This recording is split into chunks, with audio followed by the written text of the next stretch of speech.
ፊልሙ የሚጀምረው ኦያን የተባሉ የባዕድ ፍጥረታት ዝርያዎች ፕላኔታቸው ከፍተኛ አደጋ ላይ ስለወደቀች እርዳታ ፍለጋ ወደ ምድር በሚመጡበት ሩቅ የወደፊት ጊዜ ውስጥ ነው። ባዕድ ፍጥረታቱ በሰላም ነበር የመጡት እና ምንም አይነት የጥቃት ምልክት አላሳዩ። ስለዚህ ሰዎች መጀመሪያ ላይ እንዲቆዩ ይፈቅደውላቸው። ሆኖም የኦያኖች ቁጥር እየጨመረ ሲሄድ ሰዎች ጥል መፈለግ ሲጀምሩ መንግስትም በመጨረሻ የባዕድ ፍጥረታቱን ዝርያ ማጥፋት ጀመረ። በመቀጠል ኒያ የተባለች ሴት ከጓደኛዋ ጋር ተቀምጣ እናያታለን። ጓደኛዋ በዚህ ነገር ለመቀጠል ፍቃደኛ መሆኗን እርግጠኛ እንደሆነች ስትጠይቃት ኒያ አዎ ብላ ከጥቂት ቅጽበቶች በኋላም በርካታ ፖሊሶች መጥተው ለማምለጥ ብትሞክርም በመጨረሻ በቁጥጥር ስር አዋሏት። ታሪኩ በመቀጠል ቴድሮስ ወደ ተባለ አዛውንት ወስዶ እሱም በእድሜ ልክ ስርዓቱን እንዲያሳልፍ ከምድር 43 የብርሃን ዓመታት ርቃ ወደምትገኝ ፕላኔት ተልኳል። ምድረ በዳ በሆነ መሬት ላይ ሙሉ በሙሉ ለብቻው እየኖረ ቀኖቹንም የሚያሳልፈው በምህዋር ላይ ባለው ሳተላይት አማካኝነት ወደ ምድር የሚላኩ ማዕድናትን በመቆፈር ነው። ስራውን በአግባቡ ካልሰራ በደረቱ ውስጥ የተተከለው የባዮ ሞኒተር ሴንሰር በርቶ ለስራ ልብሱ ምልክት ሲልክ ይህም ለማስጠንቀቅ የኤሌክትሪክ ንዝረትም ይለቅበታል። ፕላኔቷ እንደ ስበትና ኦክሲጅን ያሉ ከምድር ጋር ተመሳሳይ የሆኑ ሁኔታዎች አሏት። ነገር ግን ያልተመጣጠነው የአየር ስብጥር ከምድር ጋር ሲነጻጸር መተንፈስን አስቸጋሪ ያደርገዋል። ስለዚህ ቴድሮስ ከመጠለያው በሚወጣበት ጊዜ ሁሉ ጤናውን ለመጠበቅ ማስክ መጠቀም አለበት። ከዚያም በተጨማሪ በዚህ ፕላኔት ላይ አንድ ቀን የሚቆየው 14 ሰዓታት ብቻ ነው። ይህም ህይወቱ በሚያሰቃይ ሁኔታ አጭር እንደሆነ እንዲሰማው ያደርገዋል። መጠለያው በመንግስት የቀረበች አንዳንድ መሰረታዊ ፍላጎቶችን ያካተተች ትንሽ ፖር ናት። ከስራ በኋላ ቴድሮስ ወደ ቤቱ ሄዶ እራት ይበላና የአትክልት ቦታውን አጠጥቶ ከዚያም ቴሌቪዥን በማየት መጽሐፍትን በማንበብና ሚስቱን ሞናን እያሰበ ለብቻው በማውራት ጊዜውን ያሳልፋል። ለረጅም ጊዜ ተገሎ በመኖሩ ምክንያት በጭንቅላቱ ውስጥ ሁሉ ጊዜ የሚያሰቃዩትን ድምጾች መስማትም ጀምሯል። በየምሽቱ ሐምራዊ የባዕድ ጋዝ ቴድሮስን ለመከታተል የሚመጣ ሲሆን ይህ ጋዝ ሀሳቡን ሲሰማ አልፎ ተርፎም ሊቀደውም ይችላል። አንድ ቀን ጠዋት ቴድሮስ በደረቱ ላይ ባለው ከፍተኛ የአላርም ድምፅ ይነቃና ድምፁ የሚቆመው የሥራ ልብሱን ለብሶ ከመጠለያው ሲወጣ ብቻ ነው። ቴድሮስ ደና ስላልሆነ ወደ ሥራ መሄድ አይፈልግም። ነገር ግን አላርሙ መጮውን ስለቀጠለ ምንም አማራጭም አላገኘም። ቀኑን ሙሉ ቆፍሮ ከዚያ በኋላ ጤንነቱ እየተባባሰ ሄዶ አልፎ ተርፎም ደም እስከ መፍሰስም ይደርሳል። በሚቀጥለው ቀን የተበሳጨው ሰው ቢላዋ ወስዶ መሳሪያውን ለማውጣት ደረቱን ከፍቶት መሳሪያው ከሰውነቱ እንደወጣ የጠፈር መንኮራኩራ መብራቶችንና አላርሞችም ይጠፋሉ። ከቀናት በኋላ ቴድሮስ አንዲት መንኮራኩር ወደ ፕላኔቷ ምህዋር ስትገባ ያየ ሲሆን ይህ ማለት በምድር ላይ ያሉ ሰዎች እሱ የሞተ መስሏቸው ምናልባት እሱን የሚተካ ሌላ ሰው ልከዋል ማለት ነው። ቴድሮስ ሌላ ሰውን ካየ ረጅም ጊዜ ስለሆነ ጉጉት አድሮበት ከዚያም ወደ መጠለያው ቀርቦ አንዲት ሴት ከኤአይ መሳሪያዋ ጋር ስታወራ እየሰማ መሳሪያው የቀድሞ እስረኛ አሁንም በህይወት እንዳለ ይነግራታል። ምንም እንኳን የባዮ ሞኒተሩን የህይወት ምልክት ባያሳይም ሳተላይቱ የማዕድን መረጃዎችን መቀበሉን ቀጥሏል። ይህ ማለት ቴድሮስ አሁንም በየቀኑ እየሰራ ነው ማለት ነው። ኒያ መሆኗ የታወቀችው ሴት ሰውየውን መግደል እንዳለባት ኤአዩን ስትጠይቀው ይህም ቴድሮስን አስደንገጡት። ይህን የሰማው አዛውንት ለህይወቱ ሰግቶ ምን ማድረግ እንዳለበት ግራ ተጋብቶ በፍጥነት ወደ መጠለያው ተመለሰ። በዚያ ምሽት በስውር ወደ ኒያ መጠለያ ገብቶ ማስታወሻ ደብተሯን ከጠረጴዛው ላይ ሰርቆ ወደ ራሱ ቦታ ተመልሶ በኋላም መጽሐፉን ሲከፍተው አንድ የኦያንና የሰው ልጅ የሆነች ሴት ልጅ የሚያሳይ ፎቶ ይወድቃል። መላው ማስታወሻ ደብተር በኦያን ቋንቋ የተጻፈ ሲሆን በመጨረሻው ገጽ ላይም ኒያ ሰዎችን እንደምትጠላ ጽፋለች። በመቀጠል ኒያ በልጅነቷ ከአንድ ኦያን ጋር ስታወራ የሚያሳይ ያለፈ ትውስታ የሚያየን ሲሆን በድንገት አንድ ወታደር መጥቶ እንዳይንቀሳቀሱ ማዘዛቸው። ከዚያም ፊልሙ ወደ ኒያ እይታ ተለውጦ እሷ እንደ እስረኛ ርቃ ወደምትገኘው ፕላኔት አርፋ ከዚያም የወሰደቻት መንኮራኩሯ ሄዳ በፕላኔቷ ላይ ያለው አየር በጣም ስለሚያዞራት ሰውነቷ ለመላመድ የተወሰነ ጊዜ እንደሚወስድበትም ኤአዩ አስጠንቅቋት። በተጨማሪም ኤአዩ አዛውንቱ እስረኛ አሁንም በህይወት መኖሩን ሲገልጽላት ስለዚህ ኒያ ልግደለው ወይ ብላ ስትጠይቀው ይህም በአዛውንቱ ተሰማ። ሆኖም ኤአዩ ሰውየው በቅርቡ ስለሚሞት ያንን ማድረግ እንደማያስፈልጋት ነግሯት የአእምሮ ሁኔታው የተረጋጋ ስለሆነ ከሱ እንድትርቅ ብቻ መከራት። በዚያ ምሽት ኒያ አልጋዋ ላይ እያለች አዛውንቱ ወደ መጠለያዋ በስውር ሲገባ ብትሰማው ነገር ግን እንደተኛች ታስመስላለች። በሚቀጥለው ቀን ኒያና ቴዎድሮስ በማዕድን ማውጫው ውስጥ ሲሰሩ ተገናኝተው እሱ ሊያነጋግራት ሲሞክር ነገር ግን ችላ ብለው ወደ ቤት ስትመለስ ኒያ ማስታወሻ ደብተሯ እንደጠፋ አስተውላ ኤአዩም የወሰደው አዛውንቱ እንደሆነ ሲነግራት ይህ ኒያን አስቆጥቷት ወደ ቴዎድሮስ ደጃፍ በመሄድም ቢላዋ ይዛ ዘላበት ማስታወሻ ደብተሯንም እንዲመልስላት ስትጠይቀው ቴዎድሮስ ይቅርታ ጠይቆ ማስታወሻ ደብተሩን ይመልስና ከዚያ በኋላ ኒያ ዳግመኛ ወደ መጠለያ እንዳይቀርብ ታስጠነቅቀዋለች። እሷ ከሄደች በኋላ ቴዎድሮስ ልትገለው እንደማትፈልግ ተረድቶ እፎይታ ይሰማዋል። አለበለዚያም ቀድማ በገደለችው ነበር።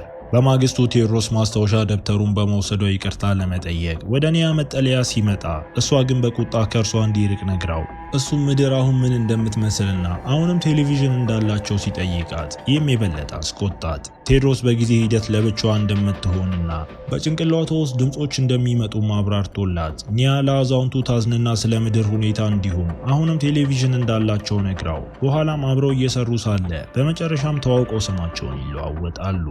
በማግስቱ ጠዋት ኒያ ከመጠለያዋ ስትወጣ በቴዎድሮስ የተተወ ማስታወሻ አግኝታ በማስታወሻውም በዚያ ምሽት ለእራቷ ጋብዟት ሆኖም የሚወዳት ሚስት ስላለችው ግብዣው የፍቅር ጥያቄ እንዳልሆነ ግልጽ ያደርጋል። በኋላም ግራ የተጋባችው ኒያ ከኤአዩ ጋር በመነጋገር ቴዎድሮስ እዚህ ለመድረስ ምን ወንጀል እንደፈጸመ ስትጠይቅ ኤአዩ እንደማያውቀው ተናግሮ ነገር ግን በግድያ በሽብርተኝነት ወይም በሀገር ክደት የተከሰሱ ሰዎች ወደዚህ ፕላኔት በስደት እንደሚላኩ የገለጸላት ሲሆን ስለዚህ እሱም ከነዚህ አይነቱ ሳይሆን አይቀርም። በዚያ ምሽት ቴዎድሮስ እራት አዘጋጅቶ ለረጅም ጊዜ አስቀምጦት የነበረው ውስኪም አውጥቶ ብዙም ሳይቆይ ኒያ መጣ።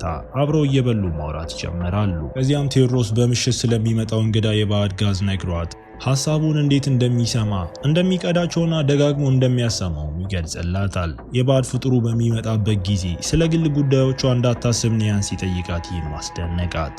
ቴዎድሮስ በመቀጠል ማስታወሻ ደብተሯን ለምን በወያን ቋንቋ እንደጻፈች የጠየቃ ሲሆን ምንም እንኳን እንዴት እንደተማረው ባያስታውስም አዛውንቱ ራሱ ጥቂት የወያን ቃላትን መናገር እንደሚችል ታውቋል።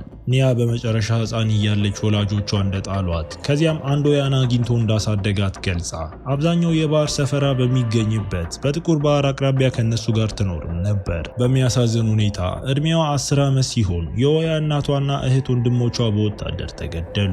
እሷም ደግ ባልሆኑ ሰው ቤተሰቦች ተወሰደች። በሚያስደነግጥ ሁኔታ ኒያ የእነዚህ ምስኪን ባዕድ ፍጥረታት ግድያ ያዘዘውን ጠቅላይ ሚኒስተር አንገቱን ለመቁረጥ አቅዳ እንደነበር ትናገራለች። ነገር ግን በሚያሳዝን ሁኔታ ኒያ አብራት የነበረችው ሴት የፖሊስ ሰላይም ነበረች። በመሆኑም ኒያ በሀገር ክደት ተከሳ በቁጥጥር ስር ውላ ወደዚህ ፕላኔትን በስደት ተላከች። ይህንን የሰማው ቴዎድሮስ ደንግጦ ምንም እንኳን መቼ እዚያ እንደነበረ በትክክል ባያስታውስም ጥቁር ባህር የሚለውን ቦታ የሚያውቀው እንደሚመስለው ይናገራል።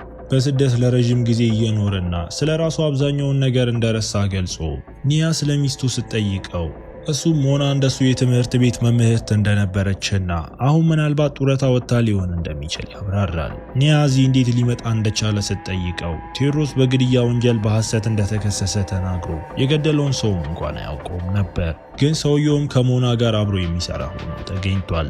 ባለስልጣናቱ ቴዎድሮስ ሰውየው ከሚስቱ ጋር ባለው ግንኙነት ቀንቶ ገድሎታል ብለው ገመቱ። ለብቻው መኖር ከጀመረ 15 ዓመታት ያለፉ ሲሆን ከዚህ ሁሉ ጊዜ በኋላ በመጨረሻ የሚያናገረው ሰው በማግኘቱም ደስተኛ ነው።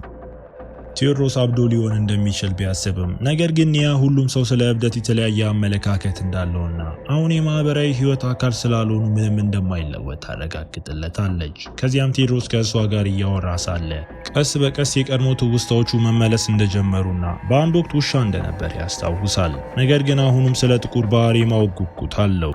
ይህም ጥቁርና ወፍራም ውሃን ያስታውሰዋል። ሆኖም ኒያ ጥቁር ባህር ስም ብቻ እንደሆነና ውሃው እንደ ሌሎች ባህሮች ሰማያዊ እንደነበረ ትነግረዋለች። በመቀጠል ቴዎድሮስ በማስታወሻ ደብተራ ውስጥ ስላየው አላና ስለተባለ ስም ጠይቋት እሷ ማን እንደሆነች ማወቅ ይፈልጋል። ነገር ግን ኒያ ተበሳጭታ እሷ ስለዚህ ጉዳይ ማውራትም አትፈልግም። ስለዚህ ቴዎድሮስ በጥያቄ ሳይገፋት አላና የኒያ ጓደኛ እንደነበረችና በመጨረሻም የፖሊስ ሰላይ ሆና እንደተገኘችም ፊልሙ ይገልጽልናል። በመቀጠል ቴዎድሮስ ሻይ ለማፍላት ሲሄድ በድንገት እንግዳ የሆኑ የሹክሹክታ ድምጾች መስማት ይጀምርና የባዕድ ጋዙ ወደ እሱ ሲጠጋ ሲሰማ ይህ በጥልቀት አስደንግጦት የሚስቱንና የአንድ ጥቁር ነገር ራዕይም ይመለከታል።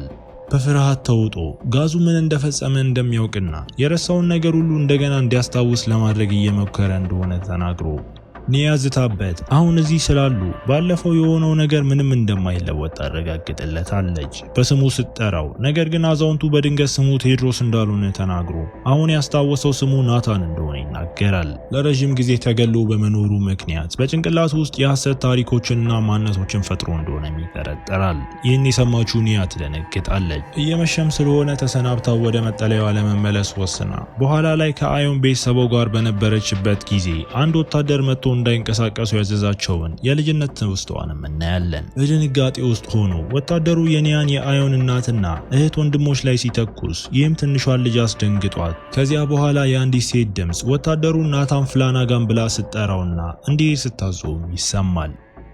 ባለንበት ጊዜ ኒያ ሁሉንም ስታስታውስና እዚያ ያለውን አዛውንት ቤተሰቧን የገደለው ያኛው ናታን እንደሆነና ባለስልጣናቱ ሆን ብለው በዚያ ፕላኔት ላይ አብረው እንዲሆኑ እንዳደረጋቸው ኤአዩን ስትጠይቅ ኤአዩ እንደማያውቅ ተናግሮ ይህም ኒያን አበሳጭቷት ስለዚህ እውነቱን በራሷ ለማወቅ ተወስናለች። በማግስቱ አብረው እየሰሩ ሳሉ ኒያ በዚያ ምሽት ቴዎድሮስን ቤቷ ለእራት ጋብዛው አዛውንቱም ተስማምቶ ምሽት ላይ ቴዎድሮስ አንዳንድ ፍራፍሬዎችን ይዞ ሲመጣ ኒያም እንዲቀመጥ አድርጋ ናታን ብላ ስትጠራው ነገር ግን የሚገርመው አዛውንቱ ስሙ ያ እንዳልሆነና እሱ ቴዎድሮስ እንደሆነ ይናገራል። ኒያ በመቀጠል ከኦያን ቤተሰቧ ጋር ትኖርበት የነበረውን የጥቁር ባህር ፎቶዎችን አሳይተው ምንም የሚያስታውሰው ነገር ካለ ስትጠይቀው ቴዎድሮስ ምንም የሚያስታውሰው ነገር እንደሌለና እዚያ ሄዶ እንደማያውቅ እርግጠኛ እንደሆነ ተናገረ።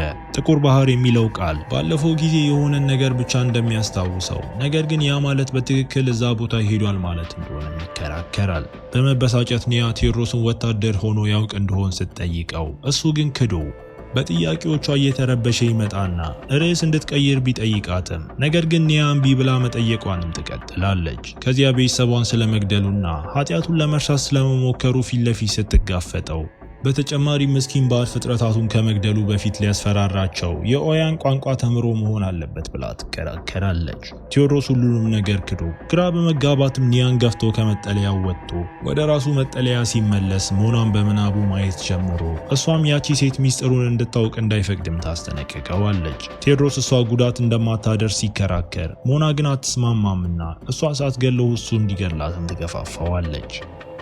ወደ ኒያ ስንመለስ ከመጠለያዋ ወጥታ ከሐምራዊ ጋዝ ጋር ተገናኝታ ጋዙም ናታን ከቨርሚን ከሚባል ሰው ጋር ሲነጋገር የሚያሳይ የናታን ትውስታዎችን ያጫውታል። ናታን አዮኖችን ቆሻሻ ብሏቸው መሞት እንደሚገባቸው ሲናገር ይህም ኒያን አስቆጥቷት እነዚህ የቴዎድሮስ ትዝታዎች እንደሆኑ ታምናለችና እሱ የቤተሰቧ ገዳይ መሆኑንም የበለጠ እርግጠኛ ሆነች። በዚያ ምሽት ኒያ ከመጠለያዋ ውጪ ድምጽ ሰምታ ለማየት ስትወጣ በሚያስደነግጥ ሁኔታ በቴዎድሮስ ጥቃት ደርሶባት እሱም ዘርሯት ኒያ ራሷን ስታ ሳለ በጓደኛዋ ተከርታ ፖሊሶች የመጡበትን ትውስታ ታስታውሳለች። ብዙም ሳይቆይ ስትነቃ ቴዎድሮስን ከፊት ለፊቷ አግኝታው እሱም ንጹህ መሆኑን እንድታምንለት እየተማጸናት ማንንም እንዳልገደለ ይከራከራል። ነገር ግን እሷ ሳታምነው ወደ መጠለያዋ ሮጣ እዚያም ቢላዋ ይዛ ብዙም ሳይቆይ ቴዎድሮስ መጥቶ ንጹህ መሆኑን ለማሳመን ሲሞክር ነገር ግን ኒያ ውስጣዎቹን በባዕድ ጋዝ ውስጥ ስለሰማች ልታምነውም አትፈልግም። በዚህ ጊዜ ቴዎድሮስ የአንድን ሰው መኖር ከመሰማቱ በፊት ከሞና ጋር በመስኮት አጠገብ ቆሞ የሚያሳይ ያለፈ ትውስታ መጣለት። አሁን ባለበት ጊዜ ኒያን ገፍቷት ይህም እንድትወርቅ ሲያደርጋት እሷም ጥቃት ሰንዝራበት ከአካባቢው ሮጠች። ይህ በእንዲህ እንዳለ ቴዎድሮስ በእንግዳው የባዕድ ጋዝ ተውጦ ትውስታዎችን ማስታወስ ሲጀምር በዚህም ከሳጥን ውስጥ ቢላዋ ሲያነሳና ወደ አንድ ክፍል ሲሄድም ይታየዋል። ብዙም ሳይቆይ ቴዎድሮስ ኒያ ባለችበት መጠለያ ውስጥ ደርሶ እሷም እውነቱን እንዲናዘዝ እየጠየቀች በጭካኔ እንደገና ጥቃት ስትሰነዝርበት ቴዎድሮስ ደም እየፈሰሰው ብዙም ሳይቆይ ሌላ ትውስታ ይመጣለት ሲሆን በዚህም ሚስቱ ከሌላ ሰው ጋር ስትማገጥም ይይዛታል። ሞና ለማስረዳት ትሞክር ነበር፣ ነገር ግን ቴዎድሮስ በንዴት በቢላዋ ወቅቶ ገደላት። በአሁኑ ጊዜ ቴዎድሮስ ይህን ሁሉ አስታውሶ ሚስቱን እንዴት እንደገደላት ለኒያም ነገራት። እያለቀሰ የወርቅና ይቅርታን እየለመነ ምንም አይነት ባዕድ ፍጥረታትን እንዳልገደለ ግን ይከራከራል። ኒያ አታምነውምና መምታቷን ቀጥላ ነገር ግን ብዙም ሳይቆይ በመስታወቱ ላይ የራሷን ነጸብራቅ ትመለከታለች። በሆነችው ነገር ደንግጣ በመጨረሻም አዛውንቱን ትታው ሮጣ ከዚያም ቆሻሻ ሁሉም መሞት ይገባቸዋል የሚል አረፍተ ነገርና የቨርሚን ስም ግድግዳው ላይ ተጽፎ እናያለን። ይህ ማለት እዚያ ራሱን የሰቀለው እስረኛ ናታን ነው ማለት ነው። እንዲሁም የባዕድ ጋዙ እያጫወተ የነበረው የናታንን ትውስታ እንጂ የቴዎድሮስን እንዳልነበረም ግልጽ ይሆናል። ወደ መጠለያዋ ስትመለስ ኒያ ትበሳጭና የኤአዩን መሳሪያ ሰብራ ከዚያም ስለ ቴዎድሮስ ተጨንቃ ወደ ተተወ መጠለያ ተመልሳ ቴዎድሮስን ወደ መጠለያው ተሸክማ ወስዳው ከዚያም እሷ ትሄዳለች። በኋላም አንድ ነገር ለመጻፍ ማስታወሻ ደብተሯን ስትከፍት የቤተሰቧን ገዳይ ስም እንዳትረሳ ናታን ፍላናጋን የሚለውን ስም በገጹ ላይ ጽፈው እንደነበር በማየቷ ደንግጣ በመጨረሻም ቴዎድሮስ በትክክል ናታን እንዳልሆነ ነገር ግን የሷን ማስታወሻ ደብተር አንብቦ ራሱን ከናታን ጋር እንዳሳሳተም ገብቷት በዚያው ቅጽበት የባዕድ ጋዙ ለጊዜው መንኮራኩሯን ሲውጣት ከሌላ ሰው ትውስታ በሚወጡ አሉታዊ ሐሳቦች ተውጣ ታለቅሳለች። በሚቀጥለው ትዕይንት ኒያ አሁን ለሞት የተቃረበውን ቴዎድሮስን ለማየት ተመልሳ ማስታወሻ ደብተሯን ካነበበ በኋላ ራሱን ከናታን ጋር አሳስቶ እንደሆን ስትጠይቀው እሱም አዎ ብሎ አምኖ በተጨማሪም በምድር ላይ ሳለ የኦያን ጎረቤት እንደነበረውና እሱም የቋንቋውን የተወሰነ ክፍል እንዳስተማሩ የገለጸ ሲሆን ከዚህ በላይ የሚያውቀው የመሰለው ጥቁር ውሃ ከኩሽናዋ ቢላዋ አንስቶ ሚስቱን የገደለበት የቆሻሻ ውሃ ነበር። ስህተቷን ስትረዳ ኒያ በእንባ ተሞልታ ቤተሰቧንም በጣም ትናፍቃለች። ኦያኖች የመበቀል ስሜት ስለሌላቸው የኦያን እናቷ ጠቅላይ ሚኒስተሩን ለመግደል በመሞከሯ እንደምትጸየፋትም ትናገራለች። ቴዎድሮስም ናታን እንደሆነ ባሰበችበት ጊዜ እንኳን ስላልገደለችው በትክክል ጠቅላይ ሚኒስተሩን ትገላለች ብሎ እንደማያስብ ነግሯት ከዚያም የእሷ የባዮ ሞኒተር ተነቅሎ በሱ ውስጥ እንዲተከልም ሀሳብ ያቀርባል። በዚህም እሱ ሲሞት እሷ እንደሞተች ትቆጠራለች። በዚህ መንገድም በፕላኔቷ ላይ በነፃነት መኖር ትችላለችና ዳግመኛ በማዕድን ማውጫ ውስጥ መስራት አይኖርባትም። ይህንን ስትሰማ ኒያ በእንባ ተውጣ ተስማምታ ከዚያም በደረቷ ላይ ያለውን መሳሪያ የማውጣቱን የሚያሰቃይ ሂደት አከናውና መሳሪያውን በቴዎድሮስ ውስጥ ተተክሎ ከተወሰነ ጊዜ በኋላ አዛውንቱ በደረሰበት ጉዳት ምክንያት በመጨረሻ ህይወቱ ሲያልፍ ኒያን በብርድ ልብስ አልብሰው ስንብቷን ገልጻ ኒያ የአንዲት ትንሽ ተራራ ጫፍ ላይ ወጥታ ያለማስክ ወደ አድማሱ እየተመለከተች ሲሆን ይህም አዲሱን ቦታ እንደለመደችው እያሳየን ፊልሙ እዚህ ጋር ይጠናቀቃል። እስከ መጨረሻው አብራችሁኝ ስለነበራችሁ አመሰግናለሁ። በቀጣይ ቪዲዮ እስክንገናኝ መልካም ጊዜ